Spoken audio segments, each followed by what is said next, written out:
Hey guys, what's up and welcome to a new League of Myths episode. Unfortunately, Tahm Kench is still not out. But regardless, if you guys end up enjoying this episode, don't forget to hit the like button. But let's still move into the first myth. Can Rek'Sai die while she is mid-ultimate? So I honestly think the results from this one are quite interesting, but first let's test it out with Karthus. Is Karthus' ultimate still able to hit Rek'Sai while she is dashing across the map with her ultimate and finish her off? So here Rek'Sai is definitely close enough to die from just the Karthus ultimate, and as I use my ultimate and Karthus is channeling his, it instantly disappears from me, and it ends up not actually striking Rek'Sai.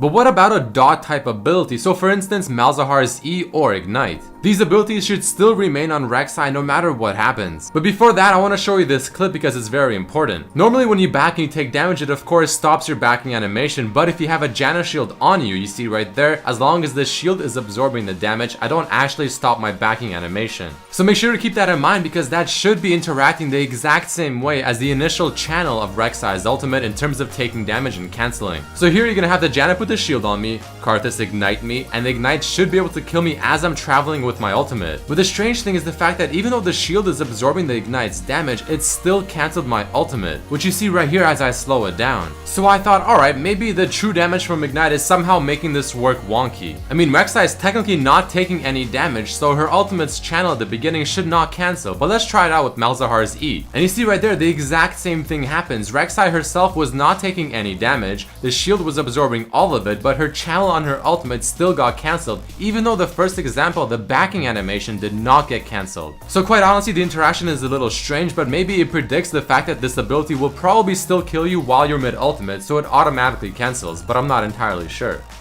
Moving on to the next myth, what is the interaction with Bard's Journey and Warwick, Urgot, and Malzahar ultimate?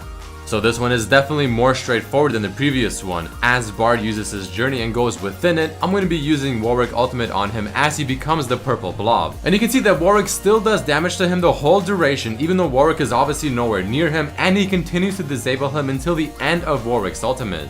Following that, let's test it next with the sexiest man in League of Legends, Urgot. The same concept is gonna apply. Bard is gonna make the journey across the wall, and then Urgot's gonna pop his ultimate, and you can see even though Bard seemed to go quite a ways away from Urgot, he still ended up swapping places with him, going to the nearest movable ground beside the wall. And last but not least, we have Malzahar and his ultimate, which had a different interaction than I thought would happen, but regardless is still quite interesting. And as Bard enters the journey, Malzahar actually instantly stops the champion from the journey. It seems to still keep them looking like they're within the journey, just not as a purple blob anymore, and then it simply displaces them to the nearest walkable terrain beside the wall. The next myth is asking, how does the ghost from the wolf camp after you smited work when there's more than one champion in the jungle?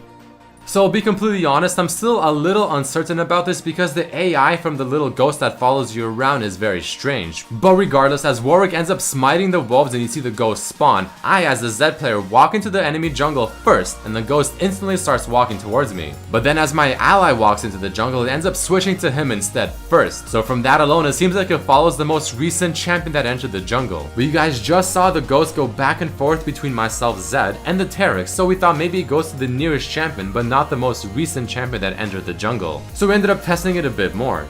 In the next example, we ended up both walking into the jungle at more or less the same time. And as you see it this time, the ghost seems to choose to follow Zed over the Taric. So maybe it follows the champion that is more on the east side of the map or within this specific jungle. So we end up kind of switching it around here, trying to make it seem if it's maybe following the closest target, playing around with it a bit, and it seems to kind of act a little wonky, resetting right there, not really sure what it's doing, so the AI on the ghost seems a little bit strange, which makes it a little difficult to understand how it's really working. So we gave it another go, but this time kind of switching around what we did in the first example. This time Taric walks in first and then I walk in second as the Zed. But you see the ghost as I walk into the jungle doesn't even care that I'm there, it's just continuing to follow Taric. Maybe Ezreal is actually disguised within the ghost, or the ghost actually follows the champion that is closest to the eastern side of the jungle. Which I honestly think might be the case because the whole time it only followed Taric because he's more east in the jungle than I am. And that right there is the conclusion that I came up with. But the last myth of this episode, can Yasuo knock up and ult a target that is ulted by Skarner, Warwick, Malzahar, or Urgot? So whenever Skarner ults a target, it's almost impossible to CC that target away from Skarner as he absolutely latches onto them and doesn't let them move anywhere except for where he wants them to. But even with that being said, it seems like the knock up on the Q, even though it doesn't really knock him that high in the air, still knocks him up for just a split second, and it does allow Yasuo to use his ultimate as well. And for testing purposes, we also did this with Warwick, and as the Yasuo, I stack up my Q so I can use a tornado, and as it's ready to go, the Warwick uses his ultimate on the Shyvana. And as Warwick is pretty much CCing her down to the ground, I'm still able to knock her up, and I'm still able to use the Yasuo ultimate without cancelling Warwick's ultimate. The next example is with Malzahar himself. The same thing happens just like Warwick ultimate. I can still knock up the target, ulti them as well, and not cancel my ally's ultimate. And then we have Urgot, where two different kind of things can happen, but they all lead to the same result. The first of which being that if I knock up the target and Urgot switches them as they get knocked up, the target doesn't instantly get teleported to the ground and Yasuo can still ult them.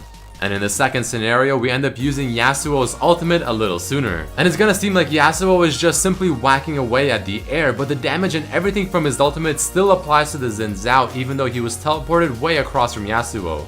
But that unfortunately is it for this episode, guys. The next one probably is going to be featuring Tahm Kench, so look forward to that. If you have any myths you want me to test for the Tahm Kench episode, make sure to write them down below. And if you did enjoy the video, guys, a like on the video will help a lot. Also, make sure to share with your friends, subscribe if you have not yet, and check out the previous episodes and my videos as well. But thank you so much for watching, and I hope to see you for the next one. Peace.